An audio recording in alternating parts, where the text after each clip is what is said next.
Hello, everyone. Welcome, and thank you for joining us today for our Developing Inclusive Leaders, the Ascend overview of our program. We have some changes, but what I'm super excited about is one, we wanted to get to know you. So we have a couple of poll questions that get us started.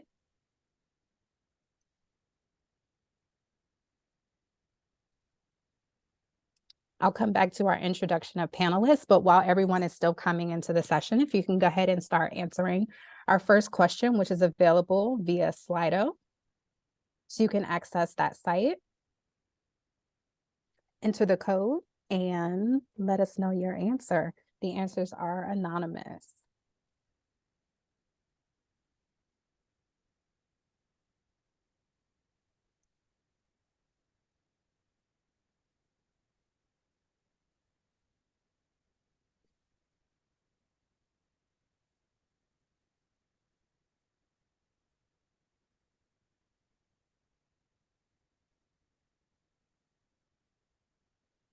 Oh, that's a good one.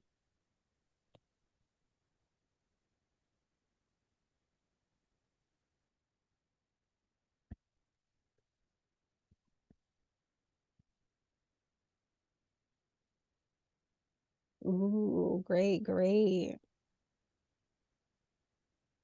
Thank you for these answers. Mm, I know my panelists are seeing this and they are going to definitely respond, as many of these resonate, I'm sure, with some of us. Oh, definitely. The FAFSA delays.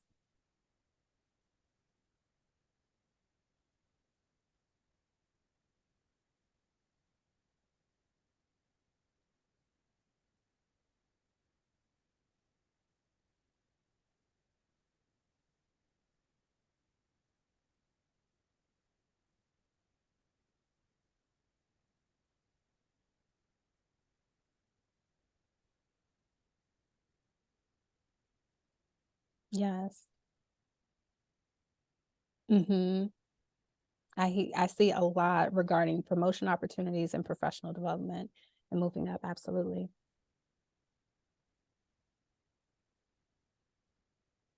Okay. We have two more questions, so we're going to move on to our next one.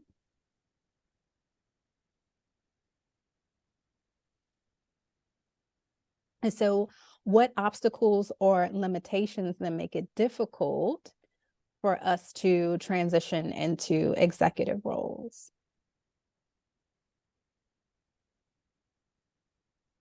And it can be internal, it can be external, it can be personal, it can be professional.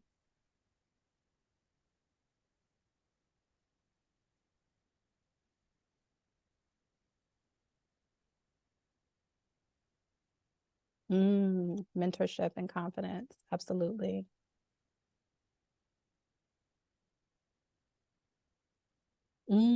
Perceived bias, perspective of ourselves. Definitely a critic. Knowledge.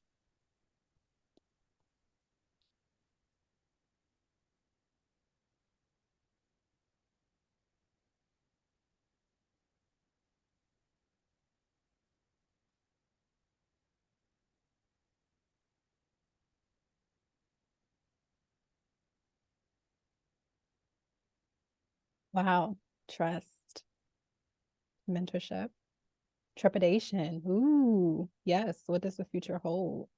Coaching, staying power. Oh my gosh, yes. Leadership, retirement, turnover. The DEI is back again. Antiquated thinking, current leadership in power, meritocracy, nepotism. Yeah,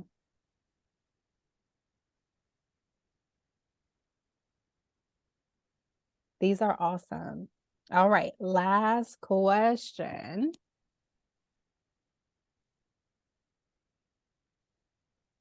So, what is your why for career development right now?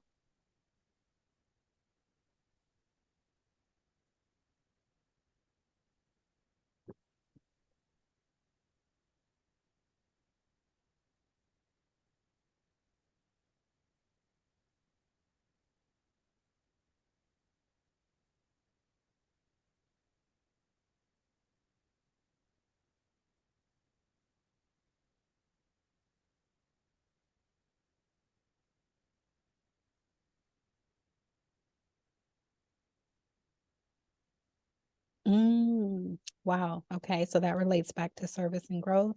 Next steps, ensuring you have the appropriate skills. Why? Absolutely. Why not? Growth, opportunity, promotion. Awesome.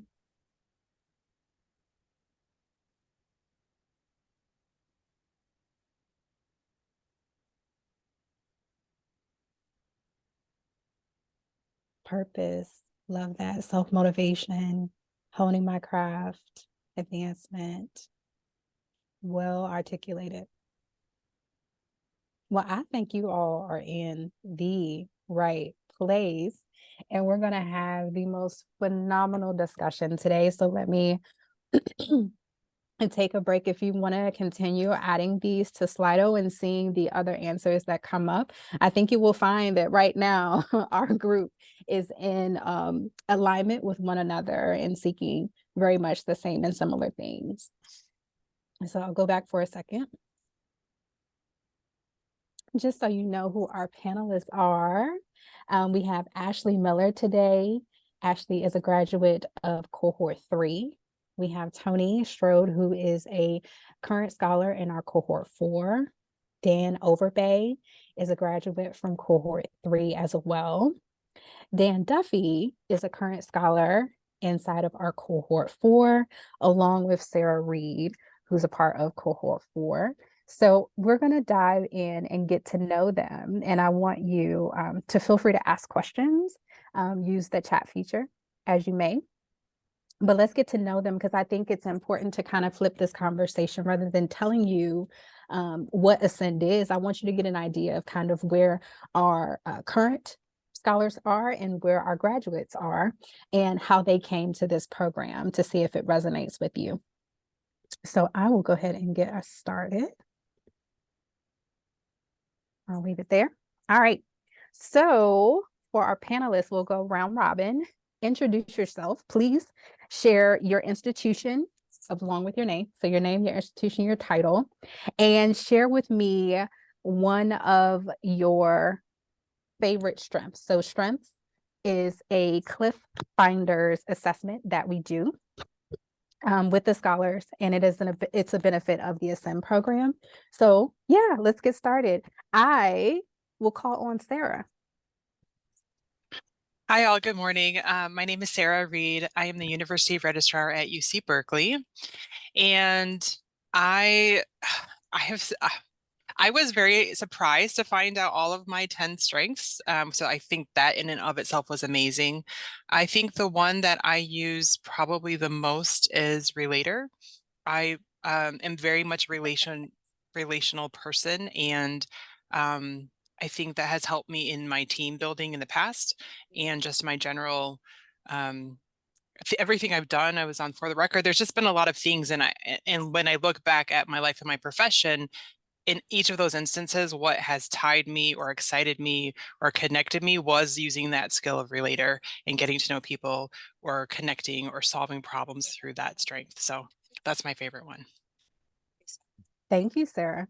I too am a relator, so high five. Our next individual will be Dan Overbay.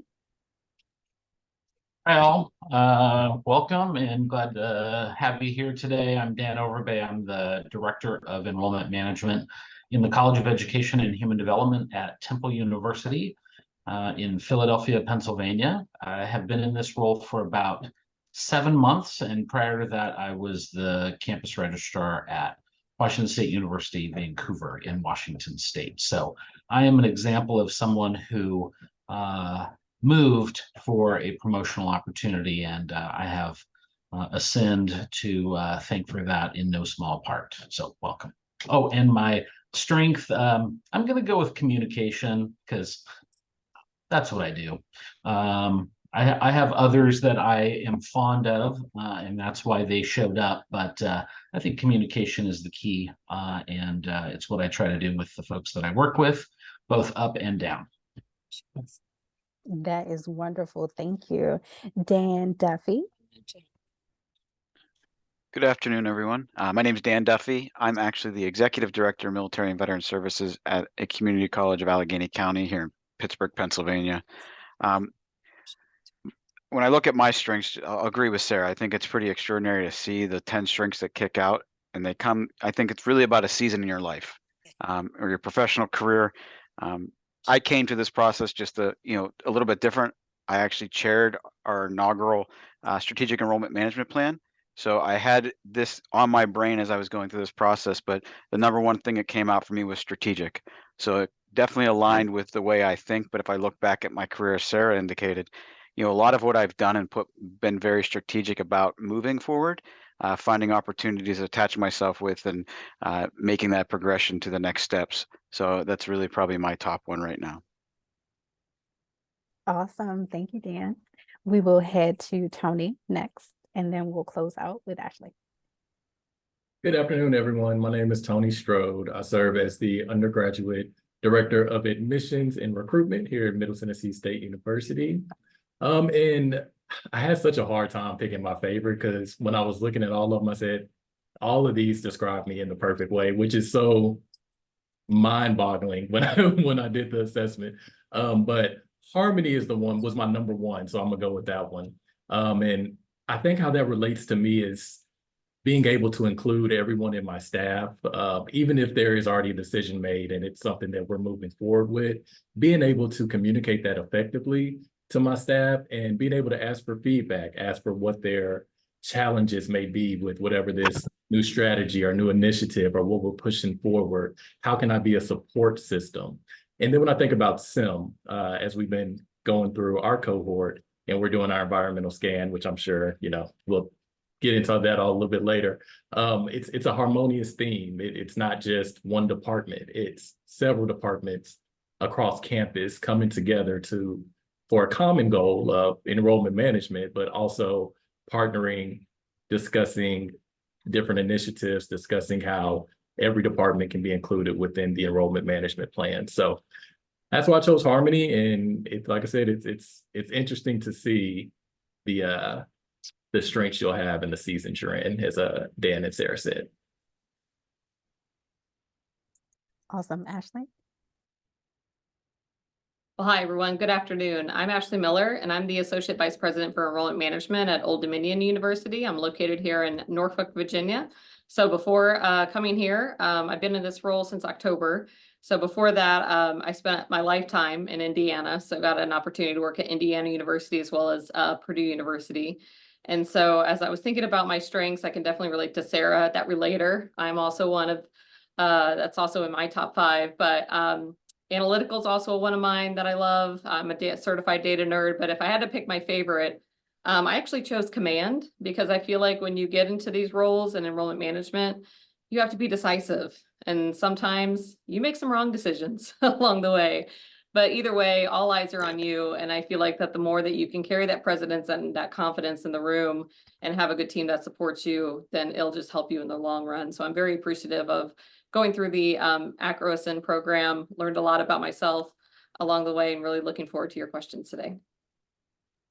Awesome. Thank you. All right. So I have a question for Dan and Sarah. We'll start with Dan first. The Ascend Leadership Program is an intensive hybrid executive leadership development program that offers immersive cohort-based learning, coaching, career development, and development within the STEM landscape.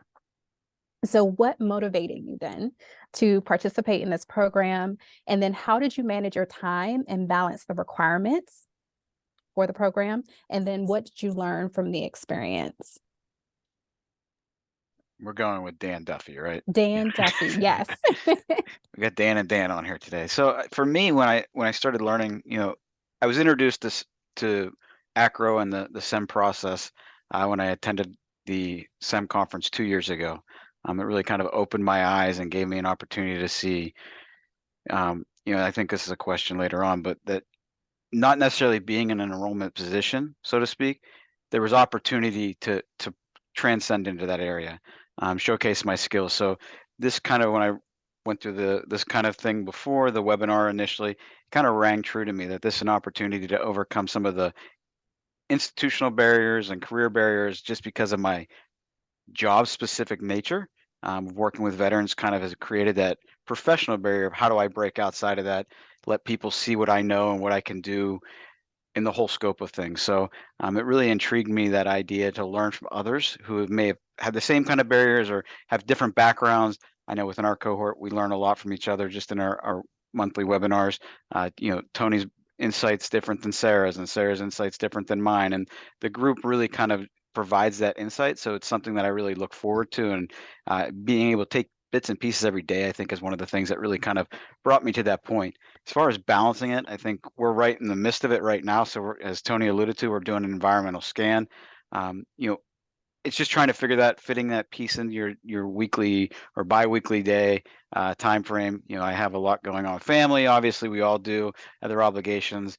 Work is always crazy. No one else is different from that. So I think it's just understanding that this is professional development. This is for you. Sometimes it's okay to be selfish. Sometimes you got to put yourself first. So just kind of isolating myself sometimes from my family. My kids say, hey, I got to do this or do that. Taking that time to do so is really kind of where I'm at. And the requirements, I think, are there. It's fast paced, but we have to balance those out with work and everything else going on. I haven't completed the experience yet, but what I'm learning is that, as I indicated, everybody has different points of view. So we have to have a willingness to learn from each other. Don't be isolated in your thought process that what you're doing is the same or the correct way. I come from a community college, so the ability to learn from others at a four-year institution and the things that they're doing are completely different than we're doing. We may be able to take bits and pieces of that and apply that. And I'm going to say, be selfish. To me, it's about taking the experiences that you're learning and applying that. Give credit to where, hey, I learned this in my cohort from one of my colleagues, but this is something we could be doing. And I've used bits and pieces already as we're kind of going in the next phase of our SEM plan, but working with my other constituents here at the college.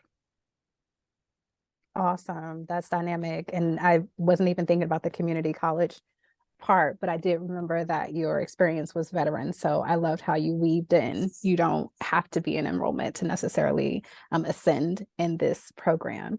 Sarah? Yeah, thank you. This is such a good question. I was exposed to SEM through, I think about 2 years ago, I went to the AACRAO annual meeting, and one of the sessions was on how to get involved. And it was like a preview of a bunch of different things that you can do through AACRAO, like webinars. This was one of them. There were other programs that they offer, and I didn't know, like, you could write in the journals. There was just so much I didn't even know that you could do. And this Ascend particularly stood out to me because there were some cohort members in the audience, and they were jumping in to say a little bit about their experience. It seemed incredibly intensive, a lot of reading and work to manage, but I could tell from their responses that it was really moving them forward in a way that maybe they hadn't had that opportunity before with a cohort. And that cohort model really was attractive to me, that I could not only learn, but also co-learn, as Dan had mentioned, with my colleagues. So I really wanted to apply for it. I had never heard about it before. And then when I looked, I like marked my calendar. And then when it was open, I was like, I am doing this. And I think I applied at like 3 a.m., something ridiculous because of my work hours, but I was like, I'm not missing this deadline. So how do I manage my time? Clearly, time management is a concern for me. I'm in a relatively new role. I'm about, I think now, a year and a half in at UC Berkeley, which is like a drop in the bucket. People say it takes about 5 years to like acclimate to this institution, very unique institution. So I knew very much when I was in this role that I would want another level of support, and specifically about strategic enrollment management. And so managing my time while doing all of this change and this program has been really challenging for me because it is an uplift at a new role. So I block out time, like Dan mentioned. I block it out. You have to be selfish.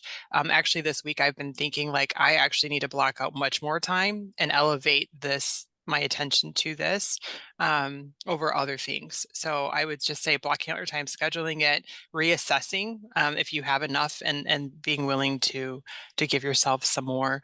I've been in grad school before, and I just am kind of out of that vibe of just everything being exactly scheduled. And I know when I'm in the flow, like, you can achieve so much, and I'm moving back into that. So it's an adjustment period for me, but it's absolutely doable.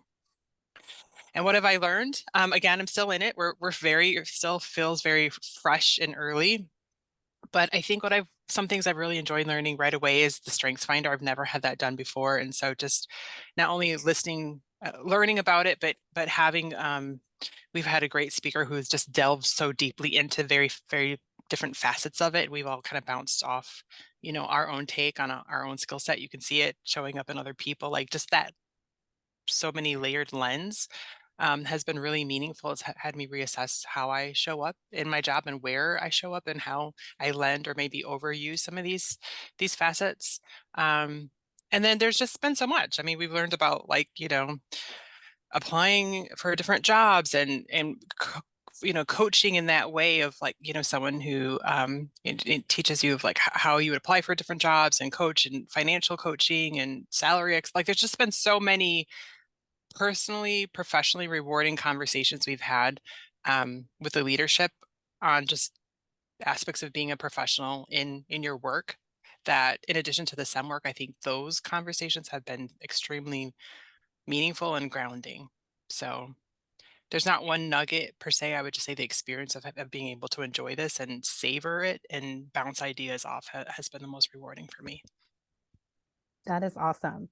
I love the word grounding.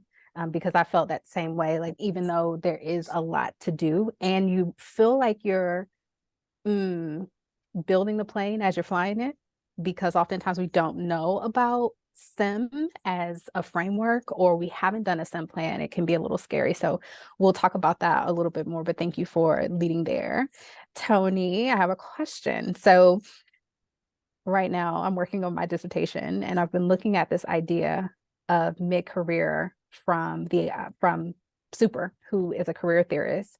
And he states that mid-career professionals are typically between 30 and 40, and they have about a decade of experience. How would you describe a mid-career professional, and what are some of their needs at this juncture in their life? Yeah, so I can relate. I don't mind saying my age on here. I'm 32, so I'm a mid-level professional here. And I would say that I would agree, maybe 10 years, maybe a little bit less. I have 10 years of experience, but it's not all directly related to higher ed. So I think people are coming from diverse backgrounds, especially as we've seen higher ed kind of take a shift with staffing as other industries have. But I think we're starting to see more people come in that may not have had their start in higher ed. They may not have gotten a master's degree right outside of their bachelor's. They may have different backgrounds so far with family and where they live and things of that nature. And if they've had a remote job before, they may not have always been at a job where they were student facing. So I think I think mid-level professionals are coming from diverse backgrounds. What do we need? How much time do we have? I jotted down a couple of notes as you were asking that question. But I think one thing, that mid-level professionals need so far with professional development is how to lead different generations that may be on their staff, especially as I work in admissions. I have counselors who this is their first job right out of college. So they're getting their feel of what professionalism is. Then I may have data experts who are my communication specialists who have been doing this for 20 years, and I cannot touch their job if I wanted to, but still I'm their supervisor. So how do I lead from a distance in a sense, because I may not be an expert on what they do day to day. And also I think we need development on how to manage up in a sense, because our VPs, they're very, very busy. And a lot of times y'all may have experienced this, y'all may not have, where they just push work down, where it says, okay, this is what's coming down the pipeline. Here it is, figure it out. So being able to communicate what we need, what resources, which we know resources are very, very skim. So how can we find the resources? How can we find the help? And how can we communicate that effectively? So I think some communication skills is definitely needed for mid-level professionals. Also think how to navigate the workspace. Like I said, when you're supervising different generations. And then as we're talking about on this webinar, how to include time for yourself for your own professional development, because sometimes that can get lost in the weeds. I think that's spot on, especially when Dan Duffy was reiterating in cheerleading, be selfish. Dan, would you mind elaborating on that a little bit more and maybe speaking to additional things that you believe mid-career professionals need at this point as well? Sure. I think, when you talk about being selfish, we all have, and I see that there's some chat going back and forth that, Sarah, it alluded that this is time, it is a commitment. Anything we do in life is a commitment, I think. But I think the rewards are there. We had the privilege. I know I spoke with Dan, when we heard his story, but there's an opportunity for all of us to grow from this. And Sarah and Tony have alluded to, and Dan, and even Ashley. We've been in certain areas for so long that people pigeonhole you. So the idea of being selfish, the selfishness is being a champion for yourself, highlighting the things that you do well and making others aware of it. But selfish also comes in the fact that you have to put that time aside. We don't grow professionally if we're not willing to put in the work. I know we all probably come to work every day and we put in the work to make sure our students are taken care of and our bosses are happy. But at the end of the day, we have to take the time for ourselves to, enrich ourselves. Beyond this, I'm also in a PhD program, so I'm juggling a lot of balls. Like I said before, family life. My kids have activities 5 days a week. I'm on some field, someplace every day of the week. I'm at work late. I'm doing things. So it's definitely a great opportunity. But that selfishness just is. Selfish is a negative word in a lot of connotations, I think, but the reality of it is it's okay to be selfish in certain aspects. You still selfish maybe in, to Sarah's point, it's not necessarily being selfish, but it's about allocating the time for yourself. We all have an hour, 2 hours a day, maybe, to just, it doesn't have, you don't have to sit for an hour at one time or 2 hours at one. You can do bits and pieces of it. So I think that's the key component. But when I look at, staff that's coming in, I'm not as young as Tony, but I'm hitting that mid 45 mark. And for me, my 30s, my 40s were a struggle. People kind of pigeonholed me to, you didn't have a lot of experience. You didn't lead, your management wasn't there. Or you didn't have a lot of people on it. So it's about finding opportunities. To me, I think is the catch-22 for people in positions in mid-level. A lot of the times when you look at the next step is, how many years of management or you led a team, or how many people, those types of things are experiences that our staff don't often get to accomplish. So for me, it's about encouraging and, delegation of responsibilities and letting them shine. I tell people all the time that my success is not my success. It's when I hear the things that my staff are doing, I promote them and put them on a pedestal. It allows them to be the champions for the work that we're doing. Ultimately, it shines back on the work that we're doing as leaders. We're empowering them to go out and do that. But for me, it's giving them the tools to put it on their resume, say, hey, I led this project, I led that project. And I've been fortunate over the last couple of years to have some leaders here at the institution really kind of allow me to do that. They're the ones that pushed me into the SEM to be a co-chair for the SEM project. So I would have never had that opportunity if I didn't step outside my comfort zone. So I think that's kind of where I'm looking at when I see that critical juncture of people moving beyond, is giving, being selfish and taking advantage of opportunities to let other people lead. That is wonderful. And it frames right into my next question, which I will pose to Ashley, because Dan kind of mentioned this a little bit when he talked about some of the hurdles that he's had to mitigate, or I would say systemic barriers too, that he's had to mitigate when you may not manage a large scale program where veterans kind of becomes niche. And I know I've done a lot of niche programs, from dual enrollment to different small retention and mentoring programs for students. So Ashley, can you speak to your experience having dealt with some systemic barriers that have hindered the advancement of your career? Absolutely. No, I can relate to a lot of what my colleagues around the table have shared, because I think there have been a couple things, truthfully, that have worked against me in my career. So I didn't start in higher ed. I started on the pharmaceutical marketing research side, and then fell into kind of higher ed by accident. And then even more so, I was in the marketing and the data analytics space. And so when you talk about, okay, you want to make this transition to enrollment management, well, you've never been a recruiter, you've never been a director of admissions. And a lot of the roles that I had at prior institutions were brand new roles. So you're building a team, you're building processes, you're building from the ground up. And so you don't have a lot of people that you're managing directly. And so ways that I would get around that, or try to get other experience to make up for that, is I did end up teaching at one of my prior institutions. And I would harp on that. I'm like, if I can manage a classroom of 30 undergrads, I can manage I can manage a team. I also looked for volunteer type of experiences, when you get an opportunity to run an event, even if it's not higher ed specific, but again, just trying to make those connections or trying to do something different, I think adds to your portfolio. And I know that was some of the feedback that I saw early on in those open ends that somebody mentioned, kind of that single track experience. And I got a little bit stuck in that. So it was really through the AACRAO LEAD program that I was able to see even myself differently. And I know we'll talk about kind of the coaching elements maybe a little later, but I really credit my coach, Michelle Brown Nevers, for helping me with that, because she also had a quote unquote non-traditional kind of path into higher education. And so I think the more that you can just connect yourself to other people and learn more about, like, how did this work out for you? How did you fill in these gaps? How did you, again, get people to perceive you in a different light that you didn't have before?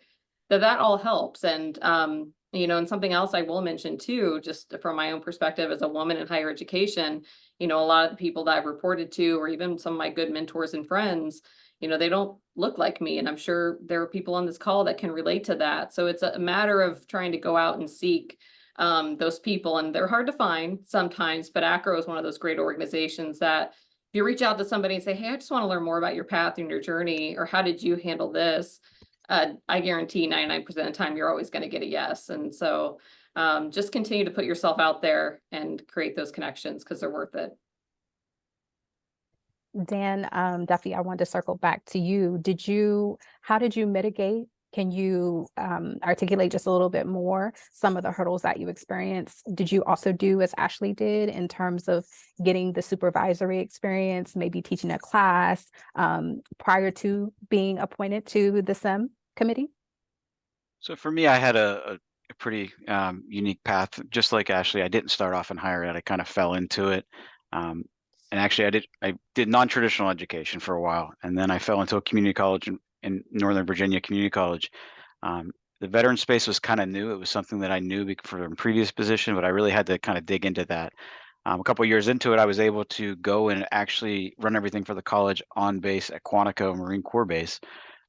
It was there where really I was able to start fine tuning my skill set and understanding that, those barriers that are there, it's about me being confident in what I know and who I am, and kind of breaking those barriers and understanding that communication doesn't necessarily always have to be from me to my supervisor. It can be me to the campus provost, or me to the college president, or me to so on.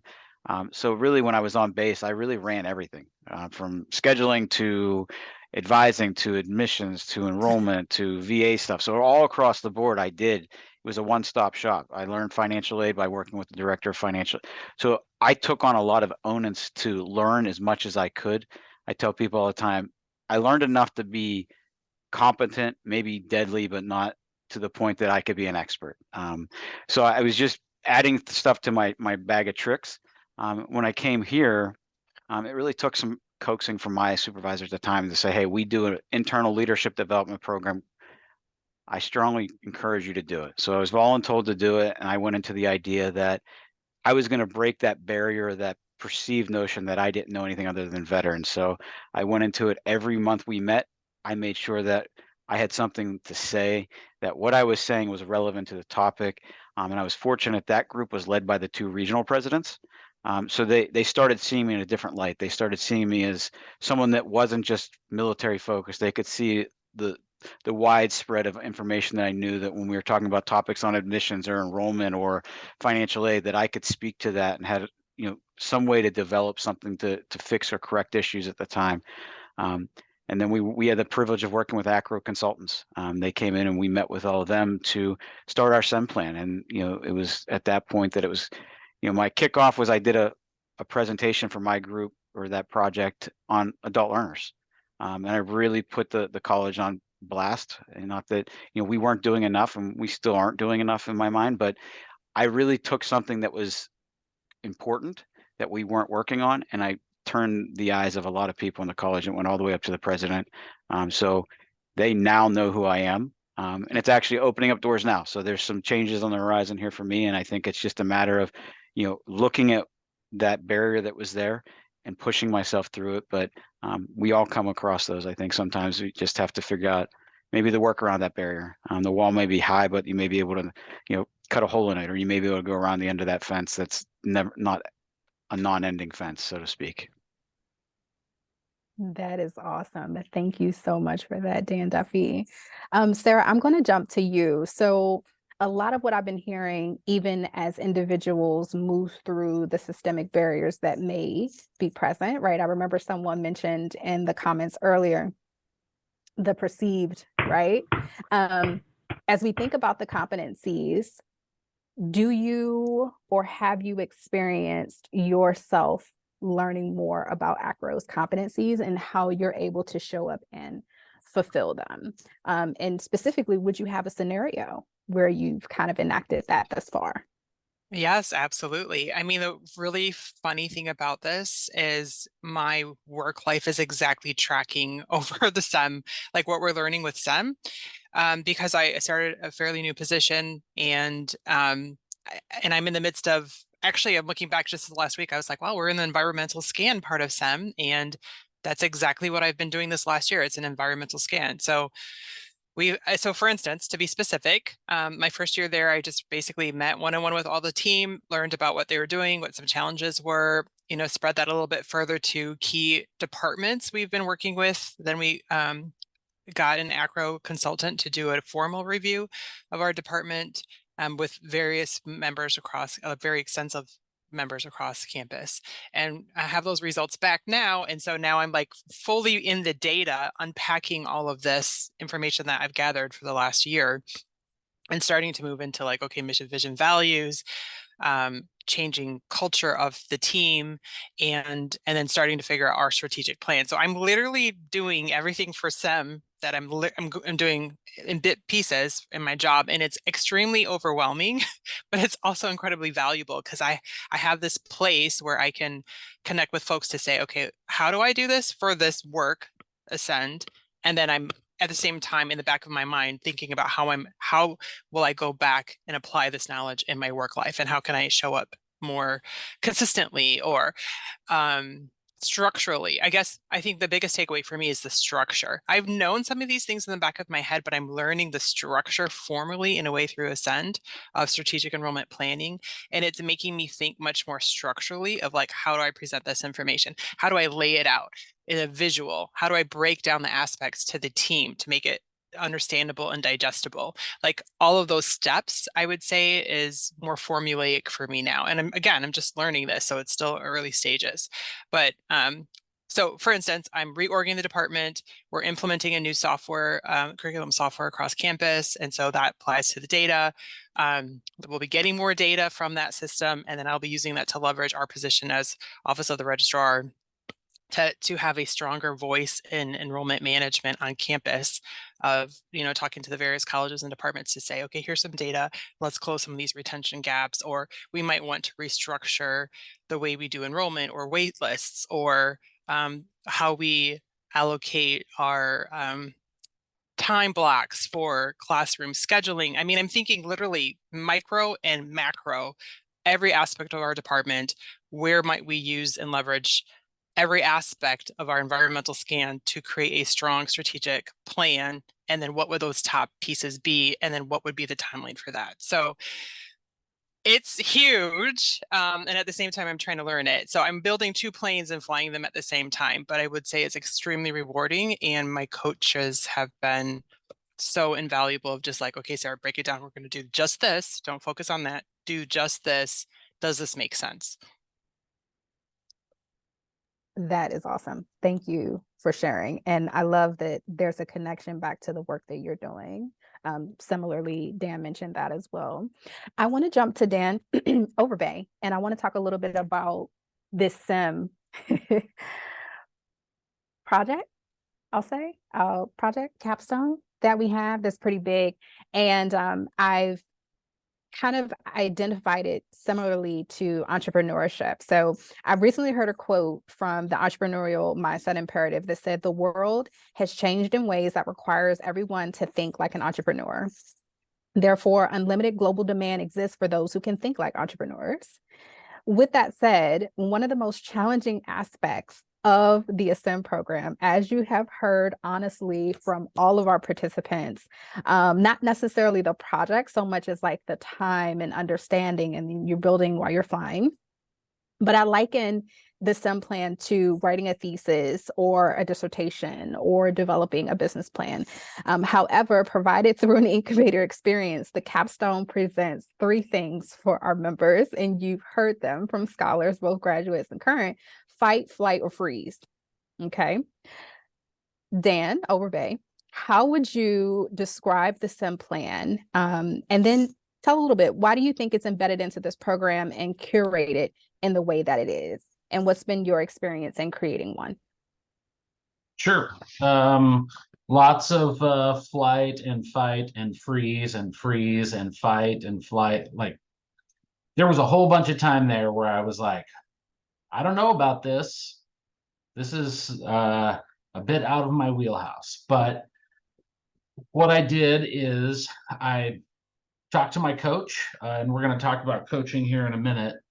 I think coaching is really what helped get me started on my path to writing my sim plan, and it was very challenging, but I can definitely attest that writing that sim plan helped me and has helped me in my current position.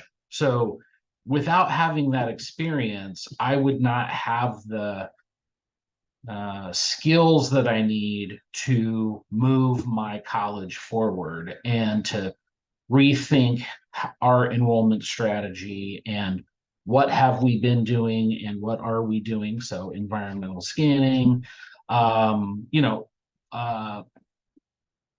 wrote a Connect article on environmental scanning, and that was challenging as well. I had never done that before, but what it did is it really gave me the ability to kind of do a deep dive into that one piece of the SIM planning process. And I would encourage everybody here that if you don't know what environmental scanning is, go read up on it. It is invaluable for what you are doing in your daily work. Registrar, financial aid, admissions, the whole shoot and match and enrollment management. Environmental scanning is the way that you get intel on what's happening inside and outside of your organization. And so I highly recommend that you really pay attention to it and get some good resources on it and understand each piece of it. It is like writing a thesis or a dissertation, a capstone experience, right? So you're putting all these pieces together, you're synthesizing it, and you're trying to make sense of it, and you're trying to help it be usable, right? So when I started this program, I was at Washington State University, Vancouver, and about halfway through, maybe a little more, I moved to Philadelphia. And so I had written the majority of my sim plan based on my campus in Washington State. I could not really shift gears and transition that to my new role at Temple. So I just finished it out, right? I did the things that I needed to do to finish it out. But it certainly has given me more confidence in the sim planning process. It helps me to be a good advocate for actually having a planning process for enrollment versus, oh, this is how we've always done it and we should continue to do it this way. And so if you have an opportunity on your campus to be involved in the sim planning process, or maybe they don't use those words, right? Because some people have an aversion to strategic enrollment management for whatever reason. I will never understand it because higher ed is full of acronyms. This is just another one. Get used to it. Okay. Every biology professor on the planet uses acronyms. Okay. But student success planning, whatever it might be, right? Get involved. because what's going to help you is you're going to see some parts of it, maybe lots of parts of it, like Dan did, Dan Duffy, but you're also going to build relationships. And oftentimes sim planning processes, as if they are done well, are full campus involvement, right? It's full institution involvement. So you're going to get faculty and administrators and staff. And so you'll start building these relationships, and those relationships are invaluable. If you are not building relationships every day of your professional career, you need to start doing that. This is a relationship business, no matter where you're at in enrollment management. So, I would just encourage everyone to really embrace it. And for the prospective Ascend scholars, this is a great opportunity to see some other parts of enrollment management, especially if you are in the registrar's office and you've been there your entire professional career, the financial aid office and you've been there your entire professional career. I started very traditionally. I was an admissions counselor. I ran a student recruiting program at a community college. So I understand that piece of it. It's the other pieces of the enrollment management group that I didn't have lots of experience with. And now I have more experience in that way. But I would encourage everybody to really give this program a good thought, and if you're interested, apply. And that's my recruiter in me, always a call to action. As it should be. As we close out, I want to ask, I'll ask Ashley a question about, okay, yeah. One of the most cited components that we've heard over and over again from a lot of individuals has been about coaching. What was the coaching experience like for you? If there's anything else that you wanted to add on about your experience with Michelle. And if someone said they've never had a coach, how would you describe the experience and a reason for considering a coach? Yeah, it was funny when I first got paired with Michelle. I just noticed that she worked at a community college, and here I've been in only 4-year public institutions. So I had this moment of like, how did this happen? How did they decide to pair up with me? And then that first meeting where I really got to understand her experience and how, well, I've been at a 4-year public. Well, I've worked for National Student Clearinghouse. Well, I've done this, I've done that. And like, she had such diverse experiences that it started to just make sense to me of like, oh my gosh, this is why we're paired together, because again, she had kind of a different route than maybe what was considered traditional. And so I think for someone who's never had a coach, I mean, first of all, it was just such an invaluable experience to know that you can call somebody, text somebody, email somebody, lean on them in this way, ask the silly questions or questions that you may think are silly, but really aren't. But like, hey, I'm going through this process, or I'm applying for this job, or this happened at work and now I'm freaking out about it. And she was incredibly responsive, incredibly kind and caring. She taught me lessons through the stories of her own career. I mean, this is somebody that had been in higher education for 30 plus years. She had experience being a woman in higher education, being a woman of color in higher education. So, she could run the gamut of all those different experiences and have that story to tell that related to what I was going through. And so if you've never had a coach before, I just have an open mind about it. It is biggest piece of advice. Just know that they are truly there. They are truly there to help you. Like, they want you to succeed more than anything. They're there to help you make connections. And that was a big component too of our relationship. She's like, oh, I know so-and-so who did that. Let me connect you. And then I'd have a conversation with them. And even if that's the only conversation you have with somebody, well, now you at least have that connection that you wouldn't have had before if it wasn't for that coach. And I think to what Dan alluded to earlier, especially as you're going through the program and you're going through creating your own sim plan, she was really the one who provided me guidance when I was kind of freaking out on, can I really do this? This is huge. And she said, okay, let's simplify it. Like, it doesn't have to be this complicated. And so I think just that person, I think Sarah used the word grounding earlier, like to have that person that grounded you along the way was incredible. So I highly recommend the program, especially for the coaching component. Tony, would you mind providing your perspective about coaching? Absolutely. I remember some people were putting in the survey you were doing in the beginning about mentorship and having trouble finding mentors. And that was me. I've been in the same institution for 6 years. Like Dan, I started off as an admissions counselor and I worked my way up to a director.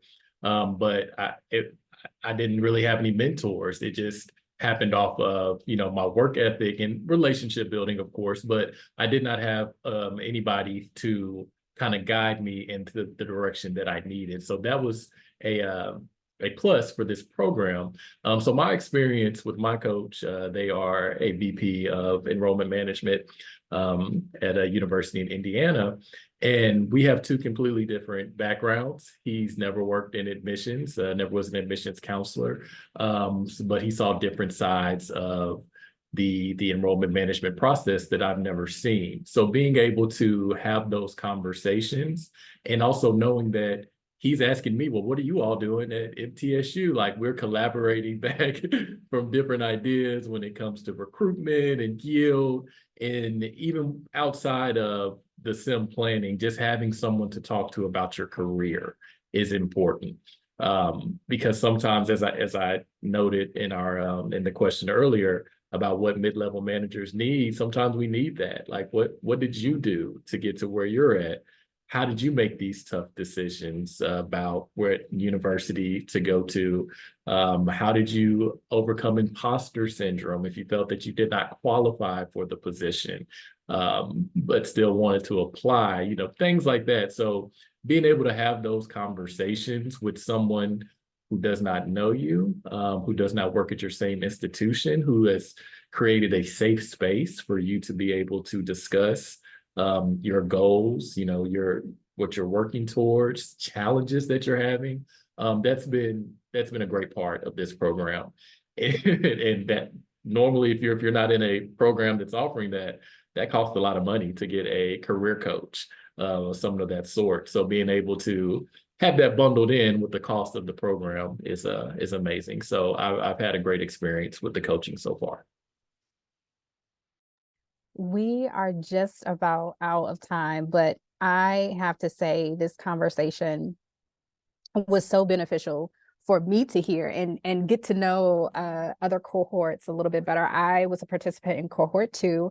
So the program has evolved a bit since cohort 2. We're entering our 5th cohort, and we're accepting applications through the end of March, the 22nd. So our program dates have shifted a little bit, and we're offering attendees, program participants, the opportunity to attend a SIM conference as well as an AACRAO annual meeting conference to get a feel for both experiences, because both have different stakeholders who attend them. The program is now 9 months. Prior, it was 12 months. And the time commitment is typically 3 to 5 hours a week. We will be meeting for 2 hours moving forward on Thursdays. And we're actually having a first and third Thursday meeting. And then the second Thursday is going to be a group team meeting that we've built in, and that has come from the recommendations of our current scholars. So this is a little bit about the program, just so you understand. We do have meetings 3 Thursdays. Will the meetings last 2 hours every Thursday? Nope, they probably won't. It just really depends, but we wanted to build in a space where individuals felt, as Dan said, that they can be selfish and set aside some time. But when they're setting aside time, we find it better when you're able to work with a group. So you'll have your coaches there, but you'll also have your cohort there as well. A number of individuals mentioned this, and Ashley alluded to it during her overview of coaching, as well as Tony. Your network is your net worth, right? And that's really the goal. So you have this whole circle I call village that's assisting you in developing really everything you said earlier in our poll questions: the confidence, the skills, the knowledge, the connections, the resources, how to mitigate some of the barriers that exist for you. So It's a pretty wonderful sphere of people, but also as we have more cohorts complete the program, we have a larger alumni group that develops. So that also exists for you as well. So now your group isn't just 10 scholars who are in the program, plus the coaches and the faculty. It's also this growing number of graduates that we have in the program who, as you can see, are progressing up the ladder and can be additional resources for you. We do have program participant requirements, and this is on our website, so I won't go over it in detail. We have some wonderful statistics. 44% of individuals, really half of that 44%, move into or transition into a new role within their first 6 months of even being in the program. So immediately they're moving into higher roles because they already realize, as a mid-career professional, I was already bringing all of this. I wasn't missing anything. But your coach just somehow gives you this level of confidence, and you're meeting with other colleagues and you're realizing, I remember who I am. Allow me to reintroduce myself. Okay. And that's what happens. I know for me, I was 6 months in and I applied to another role as well. And we have tons of benefits, and individuals always want to know, what is the price? Forgive the typo. 2024-2025 cohort price is going to stay the same. So this is exactly what it was last year. It's going to be $1,100 to participate. And you can see the immense value that is offered just by participating in the program. If you have any questions, I did place my email in the box. Very good question, Louise. We do not offer discounts because it is already highly discounted. We can discuss a payment plan. So we can do like a half and half.